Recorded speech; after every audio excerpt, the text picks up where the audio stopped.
Good morning to you, or maybe it's not morning. It's not. This goes live at 6 p.m. 2 weeks in a row, I've messed up my greeting to our online community. Will you ever forgive me? No? I'll work harder next time, I promise. But guys, we are so happy that you are here worshiping with us, whether it is in person or online. And as we've been saying the last couple of weeks, we have a lot of exciting stuff coming up at New Community. In just a couple of weeks, September 4th, we have our Amplify 52 service, our second annual one. That day, we are going to have one service at 10 a.m., It's going to be amazing because right after service, we have a bunch of inflatables. We have Kona Ice coming and giving free shaved ice. We have Kinfolk Axe bringing their axe throwing trailer. We're going to have hot dogs, chips. It is going to be an amazing day. So go ahead, plan on being here September 4th, 10 a.m. And then the following Sunday, September 11th, that is the Sunday that our new service times are starting at 9 and 10:30 a.m. So next Sunday is our last Sunday with 9:15 and 11 services. That kind of puts it into perspective how quick it all happened. It hit me this morning. I was like, ooh, that's happening really fast. But just remember those two dates, September 4th, September 11th. And then also, for those of you who utilize online giving, if you have not yet stopped your recurring payment and switched over to the new system, go ahead, do that for us this week. 2 emails went out earlier this week with instructions on how to get that taken care of. If you have any issues getting that taken care of, please call the office. We would love to walk you through, get that, help you get all of that set up. It is a super easy process. I promise you, you can do it all on your phone, and you can even set up the new giving through the NCC app. And that is another thing. Go ahead, make sure you download the app. But guys, right now, we are excited for this worship service. We are excited to get started with worship and to praise our God. So won't you stand and sing with us?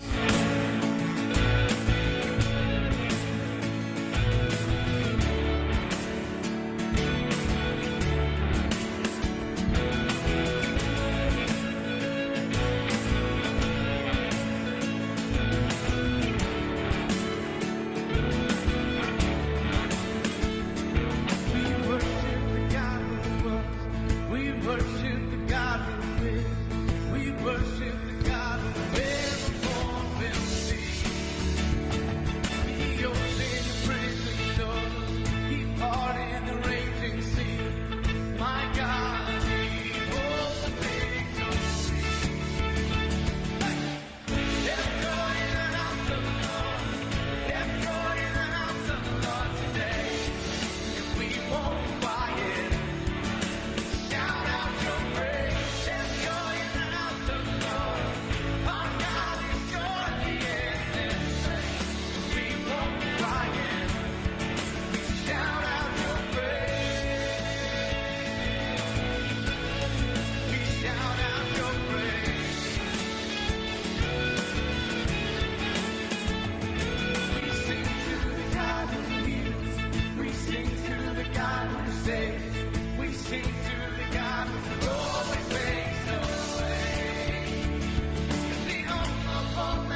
Y'all ready to have some fun?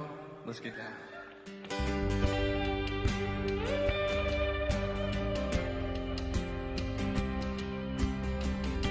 Now, I know you guys don't normally move, but this song will make you move, won't it? Come on.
You know, church, I love having fun during worship, amen.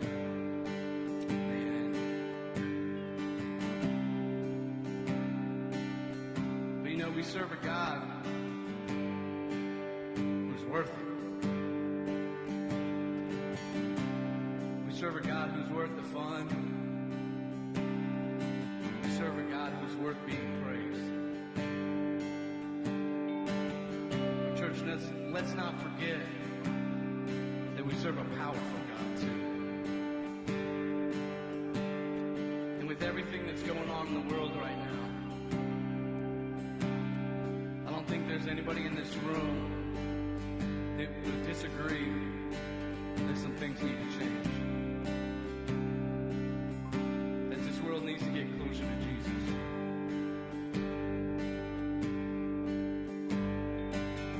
That the world as a whole needs a shift, needs to move. This next song sings about the power of Jesus and the power of the God that we serve.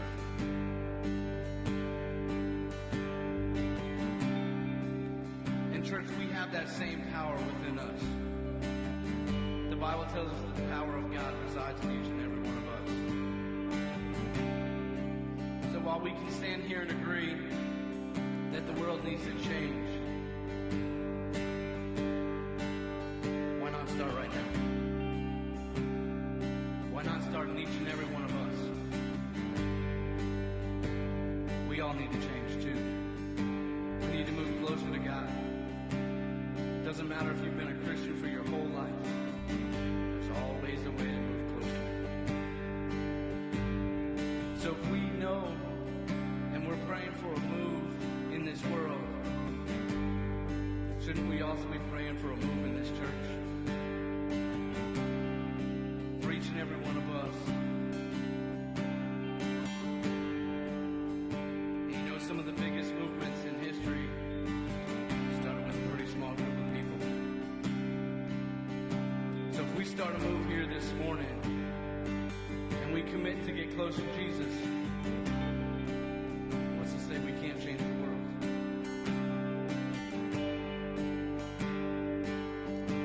So as we sing, this is a move, and we need a move. Church, I want you to think, in what areas can I move closer to Jesus? What areas can I impact the world? If I do. Let's sing. Mountains are still being moved. Strongholds are still being loosed. God, we believe. Yes, we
Father, as we stand in this place this morning,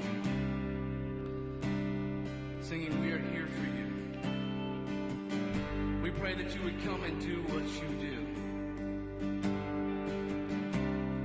I pray that you would fill our hearts with you. You would change our desires to want to be more like you.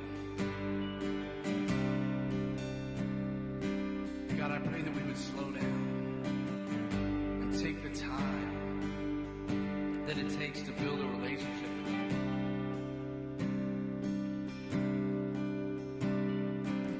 God, I pray for this group of people right here in this room this morning, that we would start a movement that would not only carry in this church, but all through Elizabeth City and the surrounding areas, in North Carolina, in the United States, and throughout the world, that we would be the start of something that would bring this world closer to you.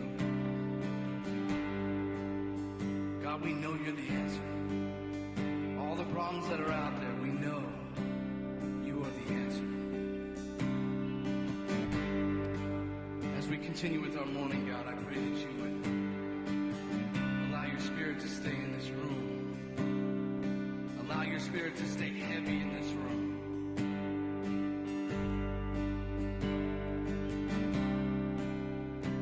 Teach us about you. Increase our desire to learn about you this morning, God. We love you and we praise you. In your precious son's name. Amen.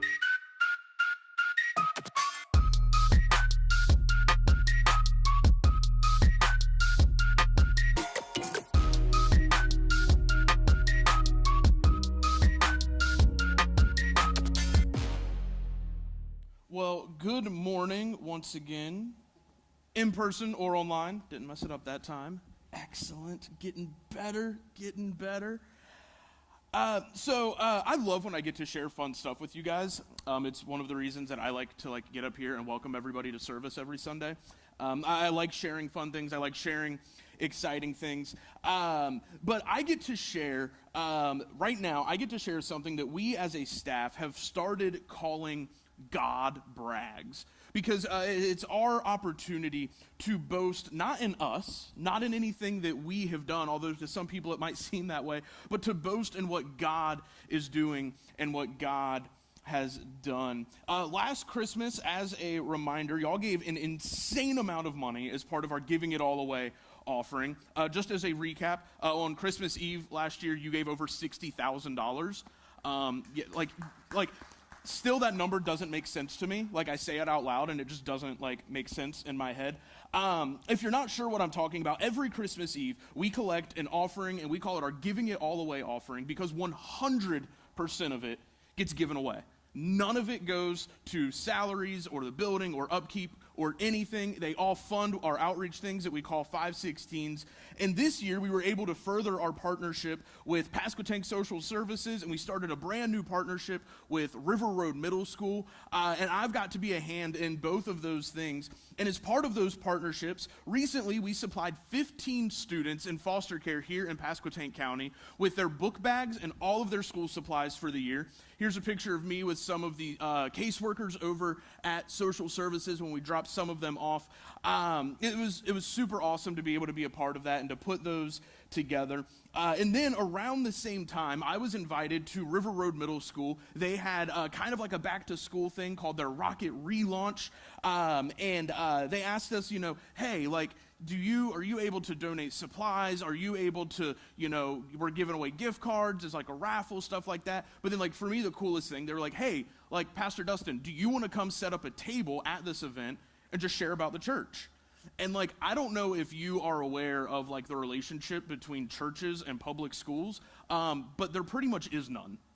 And so and I remember when I first reached out to them about this partnership, this kind of adopt a school thing, I had no idea if they were going to go for it. But they were like, yep, absolutely, sign us up. So I talk with their principal and their student advocate regularly. And now it's gotten to the point where they're like, hey, more than you just giving us stuff, do you want to come like set up a table and share information? And I was like, absolutely I do, but I'm also going to donate stuff. And so because of your faithful giving last Christmas Eve, we were able to give them around $2,500 worth of school supplies and gift cards. And guys, like they were so overwhelmed, and it was amazing to be able to like not even shine the light on myself and just like give you guys props, but then also give our God all the glory, because we could not have done it without your giving. But also every single year, like each year that I've been here on staff, y'all have given more than the year previous on Christmas Eve. And each year we as a staff were like, we have so much money to spend, we can do so much. And then we always hit a point where we're like, God has continuously stretched what you gave to where like the $60,000+, like honestly, by the time we're able to like calculate all the projects that we've done, like it should have cost us closer to like $100,000 this year, but somehow it hasn't. But that is all God. And so, I just want to give a shout out to God for multiplying, for stretching those gifts, for opening the door for those partnerships. So go ahead and give God a hand, guys. And like I said, that is not boasting about me or the staff. It's not even boasting about you guys. It's all through God that we're able to do those things. So before we jump into the message, I just want to pray a prayer of thanksgiving over that. Father, we come before you this morning, and as somebody who looks at the numbers of the giving it all away last year, I'm continuously just blown away by the generosity of your people, but Father, blown away at your generosity, at your ability to take that number and multiply it and stretch it. So, Father, I pray that as we continue working on these projects, that they will continue to honor you, Father, and that this church will continue to shine our light before others so that they may see our good works. And, Father, not give glory to us, but give glory to you. You are the reason we do this. So, Father, I thank you for entrusting us with these things.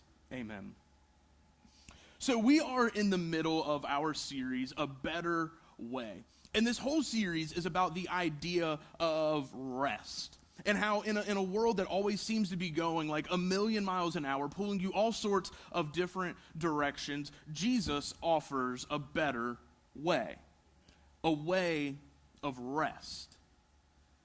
But if you're like me, there's this tension of knowing that I should rest, knowing that I should take time to rest, but also wanting to get the most out of life. Like one of the most powerful illustrations I ever saw, Francis Chan did it over 10 years now. He had this really, really, really long rope and just a little singular like red piece taped on it. And he was like, this red piece is your life. And in the span of like this like 2-inch strip of red tape and 100 feet of rope, it was like, it seems pretty insignificant. So like for me, I'm like, I'm not here for a long time. I am here for a good time. Like I want to get the most out of life while balancing that with rest. And when I was thinking about that idea and thinking about this message, I remembered my days working at Chick-fil-A. When I was in high school, that was my job. Every Tuesday, Thursday, Friday, from 4 to close, I was at the Chick-fil-A on Coliseum Drive in Hampton, Virginia, the best Chick-fil-A to ever exist. You cannot convince me otherwise. I loved my boss. He was an amazing man. But when I worked at Chick-fil-A, some days I was working the register at the front, which according to my wife, that's where they put the pretty people. Take that as you will. But an issue that happened in like 2011 that never happens these days, in 2011, restaurants could get this thing called overstaffed. If you own a restaurant or any small business these days, you're like, please?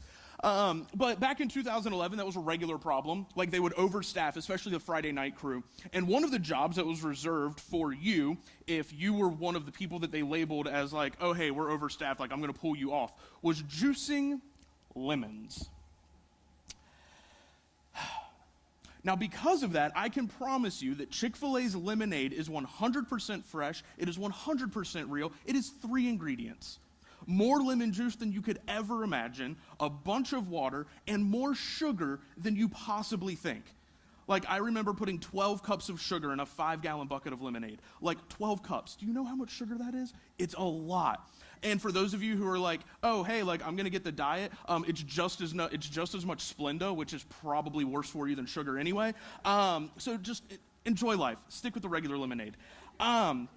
But anyway, in order to get the most juice out of these lemons, we had the electric juicer, and I would remember, some people just casually done, done. But I'm like, no, man, I want to get our money's worth. They paid a lot of money for these beautiful yellow sun-kissed lemons. So I'm pushing down as hard as I can on these lemons to get as much juice out of them as possible. And I remember by the time I would get done with the 20 to 25 pounds of lemons, I would be way more exhausted than by doing my normal job of running the register, or stocking sauces, or whatever else. What I learned was that if I wanted the most out of that lemon, if I wanted to get the most juice possible out of each lemon, I had to work extremely hard. I had to work extremely hard. And a lot of us view life that way. In order to get the most out of life, I have to work extremely hard. No days off. Sweat is weakness leaving your body. Nose to the grindstone mentality. Work hard. Play hard. But how many of you feel happy when you work more than 40 hours in a week? Nobody that I know who has worked more than 40 hours in a week regularly feels happy after they've done it for a while. Statistics actually back up the claim that you are less happy. Check this out. This is a list of the 10 countries with the shortest work weeks. Shortest work weeks in the world.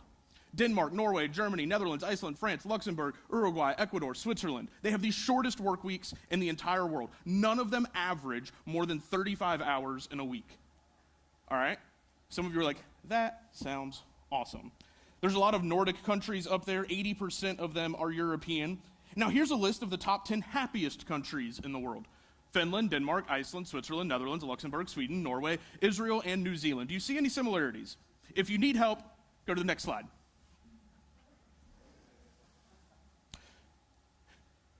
Do you see that they have something in common? Now, I know, correlation versus causation. You're going to tell me that they're not related at all. I'm going to tell you that they are. Because I don't think it is a coincidence that 6 of the happiest countries in the world also have 6 of the shortest work weeks in the world. There's a ton of other factors that make the Nordic countries happy. They have a far better quality of life than any other place in the world. Statistics back that up every single day of the week. But from the people who work there and live there, my wife and I, we follow a couple people on social media and stuff that they live in these Nordic countries. They live in Denmark and all these things. A short work week is a huge factor. It's a huge factor. And now, I'm not saying, go into your boss tomorrow morning and be like, hey, I'm only going to work 30 hours this week, but I want the same amount of money. That's not going to fly here in the States. It's going to take years before we ever get to anything like that. But what they have learned in these countries is that rest is important for enjoying life. Because when I look at these countries, I don't think, they're happy because they go to work less. I look at it and I think they're happier because they have more time to enjoy what makes them happy. They have more time to rest. They have more time to take a break. And as we've been highlighting this whole series, the idea of rest isn't just a novelty. It's pretty much commanded in Scripture. And now anytime I get to talk about rest or some of the things we're going to talk about this morning, I have to bring up my favorite passage in all of Scripture. I got a little giddy when Rob changed the series up and was like, oh, hey, you're going to talk about presence and rest and all of that. Because I was like, I get to talk about Mary and Martha. My favorite passage in all of Scripture, Luke 10, 38 through 42. Read it with me. It says, as Jesus and the disciples continued on their way to Jerusalem, they came to a certain village where a woman named Martha welcomed him into her home. Her sister Mary sat at the Lord's feet listening to what he taught, but Martha was distracted by the big dinner she was preparing. She came to Jesus and said, Lord, doesn't it seem unfair to you that my sister just sits here while I do all the work? Tell her to come and help me. But the Lord said to her, my dear Martha, you are worried and upset over all these details. There's only one thing worth being concerned about. Mary has discovered it, and it will not be taken away from her. And let's be honest. That's how a lot of us feel when we see other people resting while we're working. That's how a lot of us feel. We look and it is so unfair that they get to take a break and I don't. It's so unfair that they get a day off and I don't. It's so unfair that they get to go on a vacation and I don't. Somebody do something. See, when we see somebody resting while we are working, we don't see it as biblical, we see it as lazy. Martha didn't see Mary resting by Jesus as a spiritual discipline. She saw it as a character flaw. And Jesus was quick to correct Martha. In some translations, we read, he just starts off his sentence to her as, Martha, Martha. And any commentary you read, any study Bible you read, will say that was Jesus' gentle way of rebuking Martha. So right at the beginning, as soon as Jesus starts talking to her and answering her questions and concerns, she knows she's wrong. Because Jesus starts off with, Martha, Martha. But Jesus was quick to gently correct her and to remind her to get her priorities in check. And so when I think through the question of how do we get the most out of life? How do we get the most out of life? How do we get all the juice out of the lemon? There are 4 steps that I want to talk about this morning. And step 1 to get the most out of life is to prioritize. It's important to point out that in Luke chapter 10, what Martha was doing was not wrong. What Martha was doing was not bad. She wanted to take care of the people who were coming in to her home. Hospitality is a spiritual gift. Several of you in this room have it, I know. What she was doing was not wrong, but was it the best use of her time? No, it wasn't. Her priorities were out of whack. A few years ago, I was reading a book by author John Acuff. If you've never read anything that he has written, highly encourage you. He is funny. He is a great communicator. He has a really simple way of putting things, and if you're like me, you need it simple. And so I really enjoy reading the things that he writes. And in one of his books called Finish, he talks about priorities in one of the chapters. And he uses the illustration of a stovetop. And I'm just going to let you know, Tuesday morning, I was sitting at a coffee shop writing this message out, and I sent a text in the staff chat that just lets you know how crazy my job is sometimes. I sent a text that said, hey, guys, on a scale of 1 to 10, how hard would it be to get a stove on stage Sunday? And their response wasn't exactly what I'm going to say, but I know it was the mindset behind it, was, it's hard, stop it. And I was like, yeah, logistically, like, I don't, like, we don't even have a ramp. I don't want to lift a stove up on here. Am I going to have to? No, because I don't want to move it when I need it. Nah, like, somebody else do that. But anyway, I nixed it. I was like, nah, I can just talk about it. Y'all understand. Everybody knows what a stovetop looks like. But anyway, he uses a stovetop as an illustration. And a lot of us talk about our life and priorities in terms of a stovetop. We say we're going to put something on the back burner. All right, I'm going to come back to that. I'm going to put that on the back burner for a little bit. And that's a way of saying that they are not a top priority. It's not the thing I'm worried about the most. I know, like, when I'm cooking, if I need something to simmer, it's going on the back burner because it's out of my way. I can focus on other more important things right in front of me. But here's the issue. You have a limited amount of space on a stovetop. And so sometimes something needs to be taken off altogether. Part of getting the most out of life while maintaining rest is to prioritize what takes up space on your stovetop. Some things need to be removed altogether. When Morgan and I were still living in Virginia, I had this goal of being a speaker at student conferences. And I don't think it was a bad goal. I think my intentions were a little misguided. I definitely think the timing was off. But that was what I wanted to do. And in my head, the best way to do that, to get to that goal, was to start a blog, start leading a fusion group of other ministers, join the planning team for a large middle school and high school conference here in North Carolina, and dean a week of summer camp. On top of my normal ministry job, 40 hours a week, on top of my side hustle of doing lawn care for 5 yards a week to have some extra pocket money, on top of trying to be a good husband, a good friend, a good brother, a good son, a good grandson. And you know what happened? I was exhausted. All the time. All the time. I was exhausted. I was trying to keep 25 pots and pans on a 5-burner stovetop. It was never going to work because it was never meant to work. We need to be able to prioritize what's important.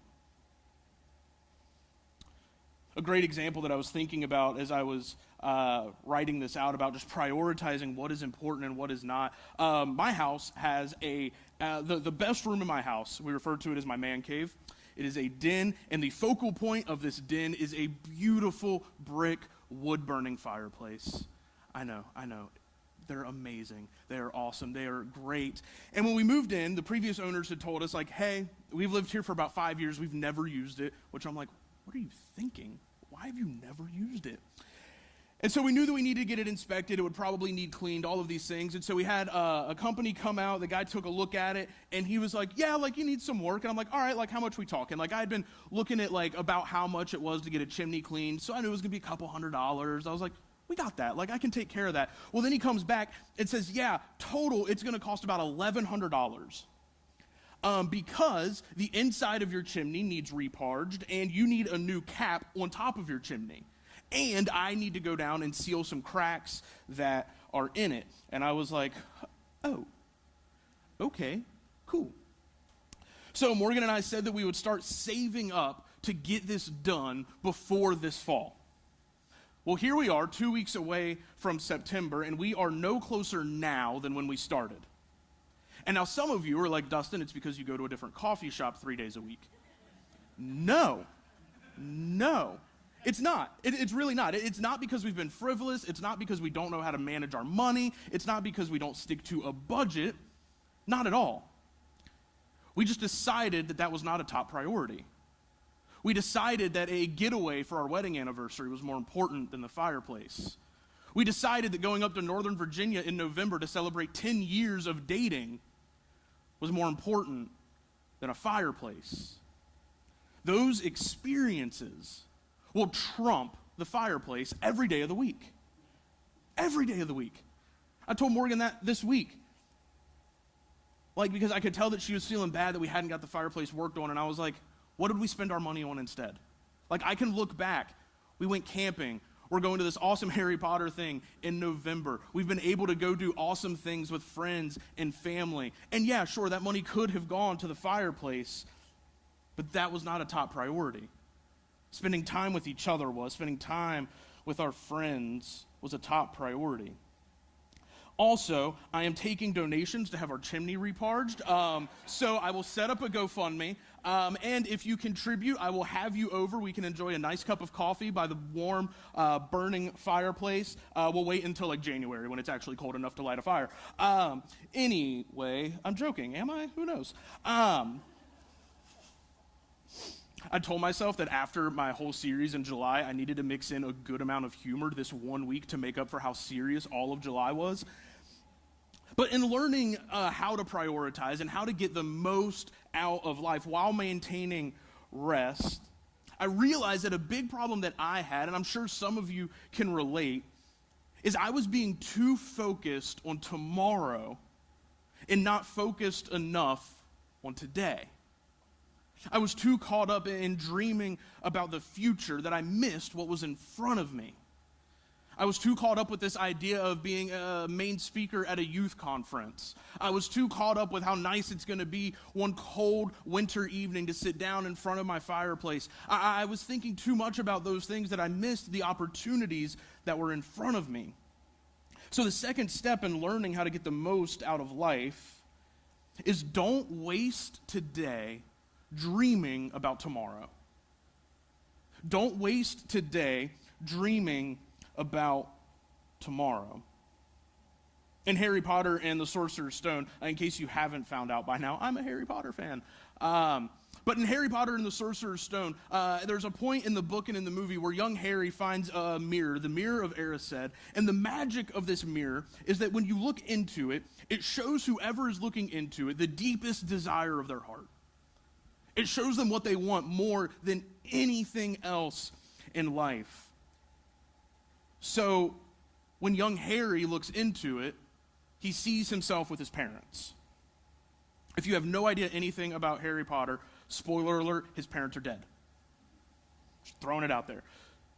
And they've been dead at this point for like 11 years. And so like when he looks into the mirror, he sees himself with his family, with his parents, and he becomes so fixated on it that he spends every night sneaking out of his room to go sit in front of this mirror, dreaming about what could have been.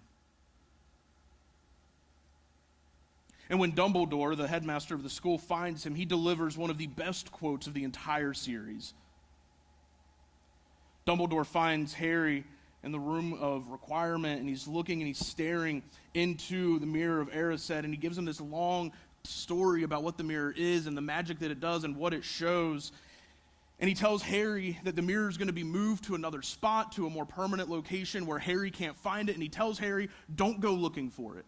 And then he delivers this line. He says, "It does not do to dwell on dreams and forget to live."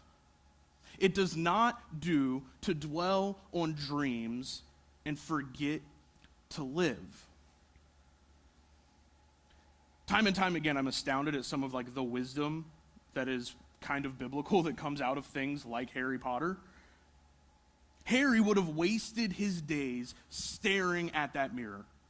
He would have missed out on so many different opportunities. For a lot of us, this is the reason we can't rest. For a lot of us, this is the reason we can't take a day off. I need X amount of money in my retirement fund, so I can't take time off. I have to work more. That's the one I hear the most from people. I can't take a family vacation. I have to work 6-7 days a week because my retirement fund isn't where I want it to be. Do you know how hard financially the past couple of years have been, Dustin? Like, I can't afford it. I have to do this because one day I'm going to retire.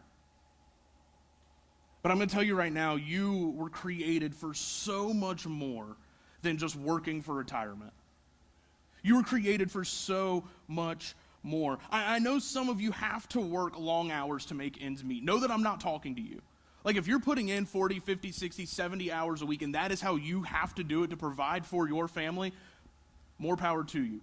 I don't know if I could do that. Like physically and mentally, I don't know if I am built for that. But if you are working these long hours and that's what you have to do, I'm not really talking to you, although you do still need to find time for rest. Now, I'm not saying that planning for the future is bad. It's not. It's not. There's nothing wrong with planning for the future. It's not bad to have dreams. It's not bad to have goals. But when those dreams and those goals keep you from today, they're more of a negative than they are a positive. When those dreams and goals, they keep you from taking advantage of today, from seeing the opportunities in front of you today, they're more of a negative than a positive. When James talked about business people making plans for deals, he rebuked them for it, and he gave us all a universal truth about being present. Look at James 4:14. It says, "Yet you do not know what tomorrow will bring, what your life will be. For you are like a vapor that appears for a little while, then vanishes." So what do you want to spend your remaining days doing? None of us are promised tomorrow. None of us know how much longer we have. What do you want to spend your remaining days doing? Do you want to waste them stressing and worrying about the future? Or do you want to soak up the moments today, right now? A recent Harvard study shows that typically we are not present. Typically we are not present. It showed that 47% of the time, our minds are not where our feet are.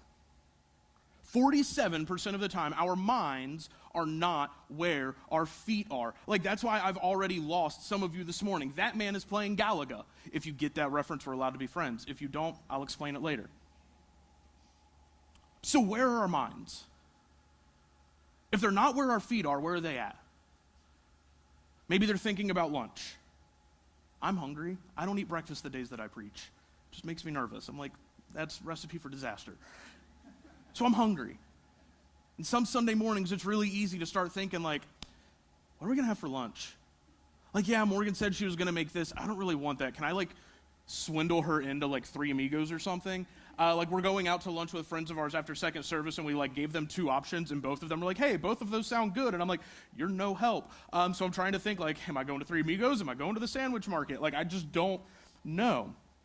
Maybe you're thinking of lunch. Maybe you're thinking of your plans this week. Maybe you're thinking about your 401k or your Roth IRA. Like whatever it is, 47% of the time, your mind is not focused where your feet are.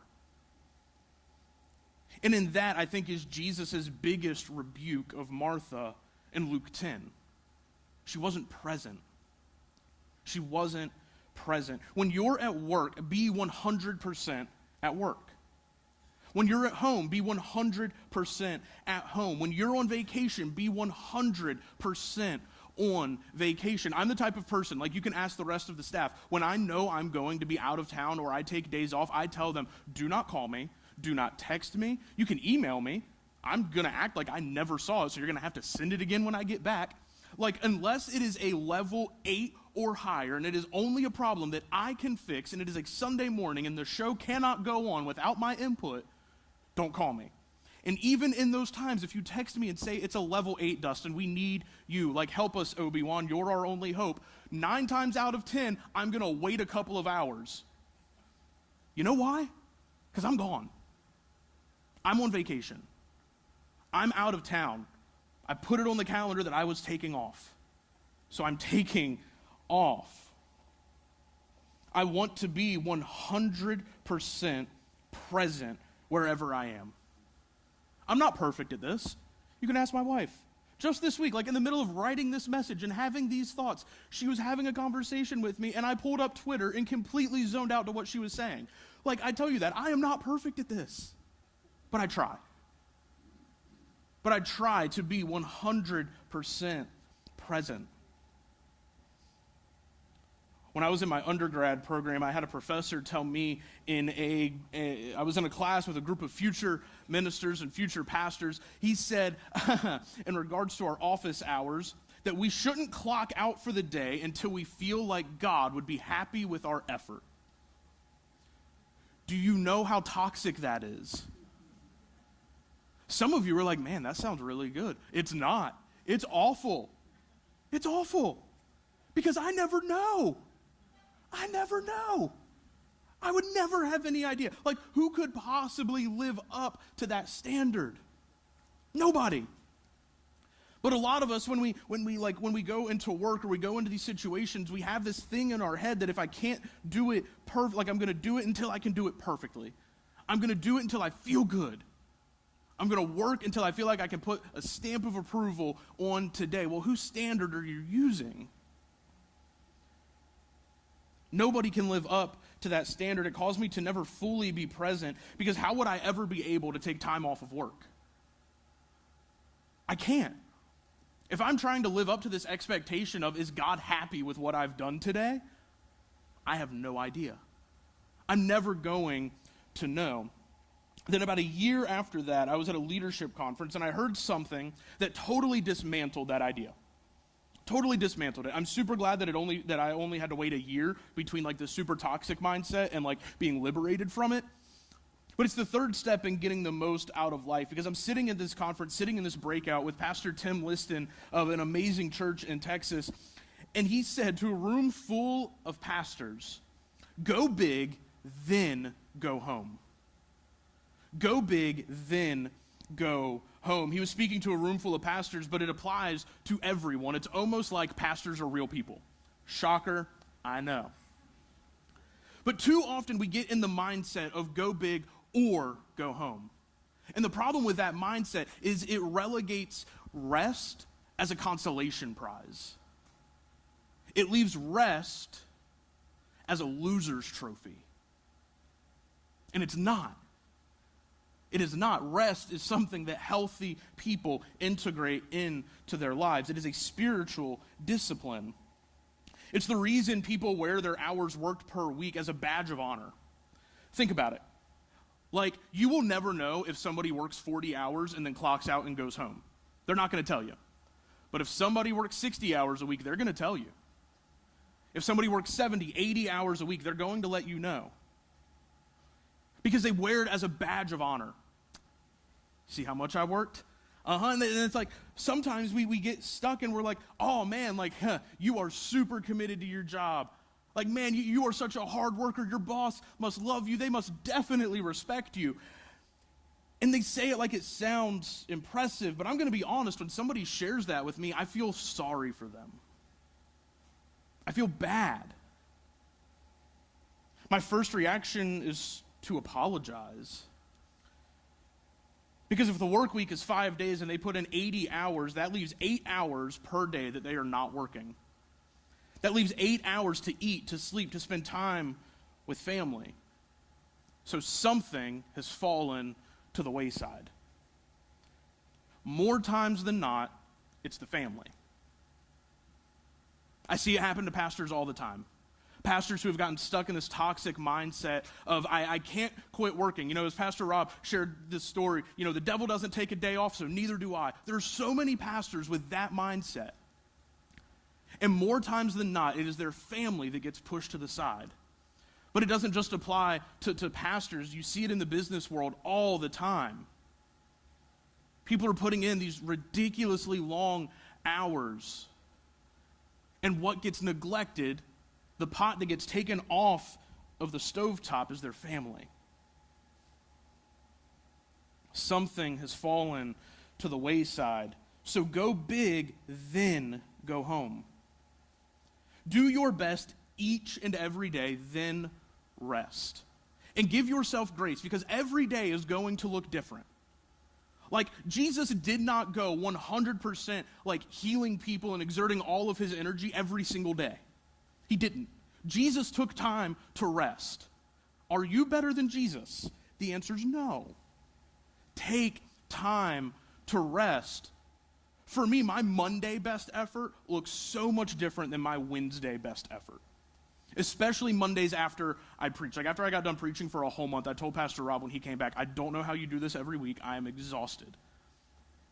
But like tomorrow, like, I'm probably not coming into the office until our staff meeting because I'm going to be exhausted.